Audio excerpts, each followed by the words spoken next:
දන්නවද මේ සඳගමනට සහභාගී වෙන ගගනගාමීන් සිව් දෙනා මෙච්චර විශේෂ වෙන්නේ ඇයි කියලා. මේ 4 දෙනා තමයි වසර 50කට පසුව සඳ දෙසට යන පළමු මිනිසුන් 4 දෙනා වෙන්නේ. ඒ අතරින් රීඩ් වයිස්මන් අනදෙන නිලධාරියා. මොහු නාවික හමුදාවේ පළපුරුදු නියමුවරයෙක්. මීට පෙර අභ්‍යවකාශ මධ්‍යස්ථානයේ දින 165ක් ගත කරලා තියෙනවා.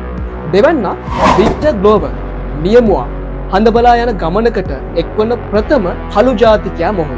මීට පෙර SpaceX ඩ්‍රැගන් යානයේ අභ්‍යවකාශයට ගොස් තියෙනවා. ක්‍රිස්ටිනා කොක් මෙහෙයුම් විශේෂඥවරිය.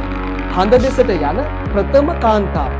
අභ්‍යවකාශයේ වැඩිම කාලයක් එක දිගට දින 327ක් රැඳී සිටි කාන්තාව ලෙස ලෝක වාර්තාවකුත් ඇයගේ නමට ඉදිරියෙන් තියෙනවා. ඊළඟ ගගනගාමියා තමයි ජෙරම් හැන්සන් කියන්නේ. මොහු කැනේඩියානු ජාතිකයෙක්. ඇමරිකානුවෙකු නොවන අයෙකු හඳ දෙසට යන පළමු අවස්ථාව මෙය.